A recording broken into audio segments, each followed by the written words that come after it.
Welcome back to The Exchange. My next guest generally operates in New York, but recently set his sights west. His firm just closed a $23 million first mortgage loan for residential condos in the heart of Silicon Valley, making it the company's first Bay Area investment. Let's dive in here with Northwind Group founder Ron Eliasaf. Ron, it's great to have you back on the program. Thank you, Kelly. Great to be here again. You know, there's a lot of people from New York who are looking out west for more opportunities, maybe seeing distressed prices and so forth. Is that the story here? This specific loan is not a distressed deal. It's just providing more time to the borrower to finish selling the units into the market.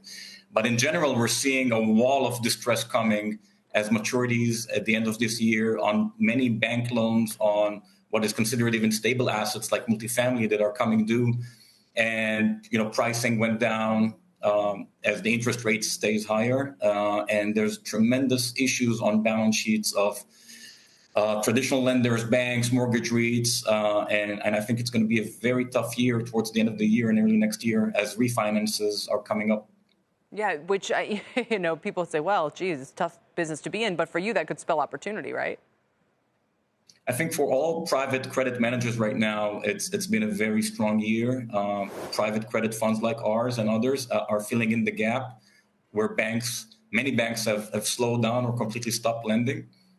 So we're providing capital and time for what we think is great pricing and valuations for us to come in and provide, you know, short-term solutions until the market finds a new equilibrium. We've heard that new AI companies or expanding AI companies are driving a wave of interest in real estate in San Francisco and the broader Silicon Valley area. Are you finding that as well? Definitely. I mean, there's a huge tech growth momentum around AI companies. It's not just the Valley, Silicon Valley. We're seeing it in Houston, Texas. We're seeing it even in Florida. A lot of tech companies are moving there, and it's a great growth engine for the market. So in Texas and Florida, you're actually seeing a lot of tech or AI-driven, lease deals and that sort of thing. There's definitely movement of tech companies, entrepreneurs into those areas. It's not the same volume as it is on the West Coast, but it's definitely growing, and I think it's going to be a growth engine for those markets. Yeah. Let's talk a little bit about what's going on with markets this week. The Fed has decided to hold, but based on the inflation reports and everything else that could be happening, rates might be a little bit lower in the months to come. What impact is that going to have across commercial real estate, do you think? I think right now the market is pricing accordingly. It seems that September, everybody's betting that September we're going to see the first rate reduction, probably 25 bips. That's a healthy sign. It's not going to be a steep decline, so it's not going to help a lot of projects that, you know, provided loans 3-4 years ago, fixed rate 3%, 3.5%, where cap rates were 4%, and now cap rates are probably 6%, and interest rate is, you know, much higher than that. So it's not going to save projects that are currently impaired, but it's definitely going to help drive the economy into a better place.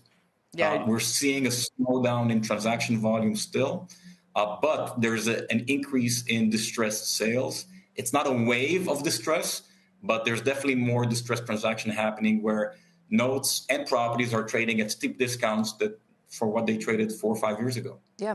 So across the portfolio, you guys have New York City office assets, you have some real estate, you have some kind of mixed use. But in general, have you been interested in projects that would convert, say, B or C level office space into residential? This is just an area a lot of people have found is hard to do in a lucrative way without significant incentives from local governments.